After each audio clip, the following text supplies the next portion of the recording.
አሰላሙ አለይኩም ወራህመቱላሂ ወበረካቱሁ። ሰላም ጤና ይስጥልን ክብራትና ክብራን አድማጭ ተመልካቾቻችን ሁሉ ሰላም ሁሉ መልካም፣ ከኛ ጋር ሁሉ ሰላም ነው። ዛሬ ህዳር 27 2018 አመሻሹን እጅግ በጣም ወሳኝና አነጋጋሪ የሆኑ አራት መረጃዎችን ይዤላችሁ ቀርቤያለሁ። በቅድሚያም ዋና ዋናዎቹን በማስቀደም እንጀምራለን። ከመንግስት ሰራተኞች ጋር በተያያዘ አዲስ መግለጫ ወጥቷል። በዚህም የ10,000 ሰራተኞች እጣ ፋንታ ብዙዎችን እያነጋገረ እንደሚገኝ መግለጫው አስነብቧል። ሙሉ መረጃውን ወደ እናንተ እናደርሳለን። ከህዳር 25 ቀን 2018 ጀምሮ በድርጅቶች ላይ ፍቃድ ስለመታገዱ በዚህ ሰዓት ይፋ ሆኗል። በምን ምክንያት ሙሉ መረጃውን እናደርሳለን። የጤና ባለሙያዎችን በተመለከተ አነጋጋሪና አስደንጋጭ የሆነ መረጃ ወጥቷል። በዚህም በበርካታ የጤና ባለሙያዎች ላይ ከባድ ቅጣት ተጥሏል። በምን ምክንያት የሚሉትን ሙሉ ዝርዝር እናደርሳለን።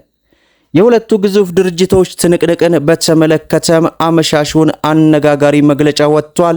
ይህንንም ይዘናል። ስለ ክልከላው መነሳትም ከመንግስት ኮሚኒኬሽን አገልግሎት በኩል አዲስ መግለጫ ወጥቷል። ይህንና መሰል መረጃዎችን በዚህ ሰዓት ወደ እናንተ እናደርሳለን። ቪዲዮውን ላይክ፣ ቻናሉን ሰብስክራይብ እያደረጋችሁ እስከ መጨረሻው ድረስ አብራችሁን ቆዩ። እንግዲህ ክቡራን ተመልካቾቼ አመሻሹን በዚህ ሰዓት ከጄ የገቡት መረጃዎች እጅግ በርከት ያሉ አነጋጋሪ መረጃዎች ናቸው። በተለይ የጤና ባለሙያዎች በዛሬው ዕለት የተሰጠ ከባድ ቅጣት አለ። ይህ ቅጣት እንግዲህ ተገቢ ነው አይደለም የሚለውን እናንተ በኮመንት አስቀምጡት እያልኩኝ በቅድሚያም እንግዲህ የጤና ባለሙያዎችን ከባድ ቅጣት ወደ እናንተ በማድረስ የ10,000 መንግስት ሰራተኞች እጣ ፈንታን በተመለከተ እንዲሁም ሌሎቹን መረጃዎች በዝርዝር እናደርሳለን። እስከ መጨረሻው አብራችሁን ቆዩ። በመዲናችን አዲስ አበባ አልኮል ጠጥተውና በችልተኝነት በፈጸሙት የሕክምና ስህተት ምክንያት ህሙማንን ለሞት ለከፋ አደጋ ከዚያም አልፎ ሲል የተለያዩ በሽታዎችን ያጋለጡ 41 የጤና ባለሙያዎች ላይ እርምጃ መውሰዱን የከተማ አስተዳደሩ ምግብና መድኃኒት ቁጥጥር ባለስልጣን ለአዲስ ሪፖርት አስታወቀ።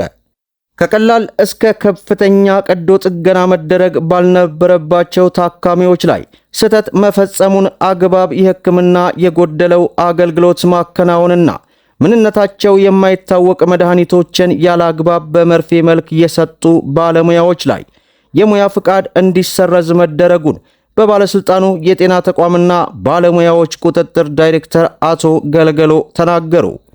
ዳይሬክተሩ አክለው በዋናነት ስህተቶቹ የሚፈጸሙት የአልኮል መጠጥ በሚጠጡና ጠጥተው የሕክምና አገልግሎት በሚሰጡ ችልተኛ ባለሙያዎች ላይ ነው ይላል። ይህም በመሆኑ ታካሚዎች ለሞት ለከፋ አደጋና ለተጓዳኝ በሽታዎች መጋለጣቸውንም አመላክቷል። በዚህም በተወሰደ እርምጃ መሰረት ዳግም ወደ ሙያ እንዳይመለሱ እንዲሁም የትምህርት ማዕረጋቸው እንዲነጠቅ መደረጉን አንስተው በ41 ባለሙያዎች ላይ እርምጃው የተወሰደው ባለፉት 7 ወራት ውስጥ ብቻ መሆኑን አስረድተዋል። ባለሙያዎቹ የሙያ ስነ ምግባራቸውን እንዲያከብሩና ነዋሪዎችም መሰል ድርጊቶችን ሲያስተውሉ ጥቆማም በመስጠት የበኩልን አስተዋጽኦ ማድረግ እንደሚገባም ጥሪ አቅርበዋል። በሌላው መረጃችን የ10,000 ሰራተኞችን እጣ ፈንታ በተመለከተ አዲስ መግለጫ ወጥቷል። መግለጫው እርምጃው በጦርነት የተጎዱ የትግራይ ኢኮኖሚ መልሶ የማቋቋም ጥረት ላይ እንቅፋት በመሆኑም በላይ በ10 ሺዎች የሚቆጠሩ ሰራተኞች ማህበራዊ ቀውስ ያስከትላል ሲል አስጠንቅቋል። ኢፈርት ባወጣው መግለጫ ለነዚህ ኩባንያዎች ህግና ስርዓት ተከትለው የሚሰሩ ቀልጣፋ የሂሳብ አያያዝ ስርዓት ያላቸው ግብራቸውን በአግባቡ የሚከፍሉ መሆናቸውን አንስቶ ሰጥቷል። መግለጫው እንደሚያስረዳው የኩባንያዎቹ የባንክ ሂሳቦች ከህዳር 24 ቀን 2018 ጀምሮ ባልታወቀ ምክንያት በድንገት በጅምላ ታግደዋል። የቦርዱ ኃላፊዎቹና የጅምላ እግድ የፋይናንስ ምርመራ ሳይደረግ መወሰኑ ህገወጥ ከመሆኑ በላይ በኩባንያዎቹ ላይ ለሚተማመኑ ከ10,000 በላይ የሚቆጠሩ ሰራተኞች ህይወት ላይ ቀጥተኛ ተጽዕኖ እንደሚፈጥርም ገልጸዋል። ኢፈርት ንብረት የሆኑ ኩባንያዎች የባንክ ሂሳቦች በጅምላ መታገዳቸው በኢትዮጵያ ውስጥ አሁን እየተካሄደ ካለው ሰፊ የውጭ ምንዛሬና የፋይናንስ ነክ ጥናቶች መከላከል ዘመቻ ጋር ግንኙነት እንዳለው የጉዳዩ ቅርበት ያላቸው ወገኖች ገልጻሉ። ተቆጣጣሪ አካላት ህገወጥ የገንዘብ ዝውውርን ወይንም ፍቃድ የሌላቸው የገንዘብ ዝውውር ስራዎችን ለመግታት በሚል ምክንያት የግለሰቦችንና የኮርፖሬት ሂሳብን በስፋት የማገድ እርምጃ የተወሰደ እንደሆነ ተገልጿል።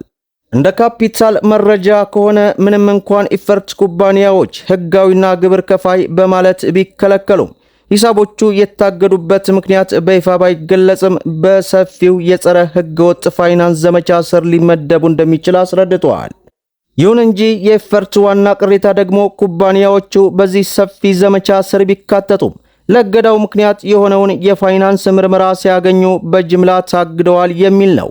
ይህንን ተከትሎ የድርጅቱ ቦርድ ኃላፊዎች የኢትዮጵያ መንግስት የኩባንያዎችን ጠቃሚ ሚና ግምት ውስጥ በማስገባት የተወሰደውን እርምጃ እንደሚያርም ጠይቀዋል።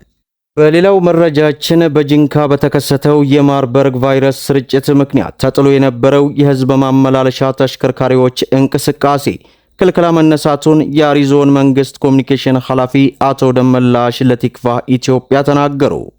ለክልከላው መነሳት ምክንያት የሆነው አሁናዊ የማርበርግ ቫይረስ ስርጭት መቀነሱ በትራንስፖርት መቋረጥ ምክንያት ማህበረሰቡ የዕለት ተዕለት እንቅስቃሴ ላይ ከፍተኛ ጫና እያሳደረ መምጣቱን የዞኑ ግብረ ኃይል ከመገመገመ በኋላ ነው። በመሆኑም ከዛሬ ጀምሮ ክልከላው እንዲነሳ መወሰኑን የገለጹት ኃላፊው ጉዞዎች ግን ከወትሮ በተለየ በጥንቃቄ መሆን እንዳለበትና በየመናኸሪያ የሚደረጉ የግንዛቤ ማስጨበጫና የጥንቃቄ ሂደቶች ተጠናክረው እንደሚቀጥሉም ገልጸዋል። ይህ በእንዲህ እንዳለ የኢትዮጵያ ሎተሪ አገልግሎት የ22 የስፖርት ውድድር ድርጅቶች የስፖርት ውድድር ፍቃድ ቤቲንግ ድርጅት ከህዳር 25 ቀን 2018 ጀምሮ የታገደ መሆኑን አስታውቋል። የብሔራዊ መረጃና ደህንነት አገልግሎት፣ የፋይናንስ ደህንነት አገልግሎት፣ የኢትዮጵያ ፌዴራል ፖሊስ፣ የአዲስ አበባና የድሬዳዋ ከተማ አስተዳደር የጸጥታ አካላት እንዲሁም በህብረተሰቡ ትብብር አማካኝነት ለመንግስት ገቢ መሆን የነበረበትን ከ100 ቢሊዮን ብር በላይ በመሰወር ወንጀል የተጠረጠሩ የስፖርት አወራራጅ ድርጅቶች ባለቤቶችና ተባባሪዎች በቁጥጥር ስር መዋላቸው በይፋ ተገልጿል። በሌላው መረጃችን ሁለቱ ግዙፍ ድርጅቶችን በተመለከተ ከፍተኛ ትንቅንቅ ውስጥ መግባታቸው ተገለጸ። በኢትዮጵያ ውስጥ የቴሌኮም አገልግሎት እየሰጡ ባሉ ሁለቱ ተቋማት ማለትም ሳፋሪኮምና ኢትዮ ቴሌኮም መካከል ከፍተኛ የሆነ አዲስ ውዝግብ መፈጠሩ ተሰምቷል። ሳፋሪኮም በዚህ ሳምንት መጀመሪያ በሰጠው መግለጫ በስሩ የሚንቀሳቀሱና የገንዘብ ማስተላለፊያ የሆነው ኢምፒሳ የኔትወርክ አጥር መሰበሩን አሳውቆ ነበር። ይህም የሆነበት ዋነኛው ምክንያት በዚህ አፕሊኬሽን አማካኝነት በኢትዮጵያ ውስጥ የሚገኙ ደንበኞች የኔትወርክ አጥር ሳይገድባቸው አገልግሎት መጠቀም እንዲችሉ ነው። ይሁንና ሳፋሪኮም ዛሬ ባወጣው መግለጫ ይህ አገልግሎት በኢትዮ ቴሌኮም ሲም ካርድ እንዳይሰራ መደረጉን አሳውቋል። በመግለጫው ኢምፒሳ ለሁለቱም የተሰኘ አገልግሎት በስራ ከማስገባቱ በፊት በኢትዮጵያ ብሔራዊ ባንክና በኢንፎርሜሽን መረብ ደህንነት አስተዳደር ማረጋገጫ ማግኘቱ የጠቀሰው ሳፋሪኮም ይሁንና በአሁኑ ወቅት ይህ አገልግሎት የኢትዮ ቴሌኮም ሲም ካርድ ባላቸው ተጠቃሚዎች እየሰራ አለመሆኑ እጅግ ከፍተኛ የሆነ ቅሬታ አስነስተዋል። ደመጥ ያለባቸው ወሳኝ የሆኑ መረጃዎችን ይመስላሉ። ቪዲዮን ላይክ ሸር አድርጉት እያልኩ እስከ ፍጻሜው ድረስ አብራችሁን ስለቆያችሁ ልባዊ ምስጋናችን የሰጠን። በሌላ ቪዲዮ እስከምንገናኝ ወሰላሙ አለይኩም ወራህመቱላህ።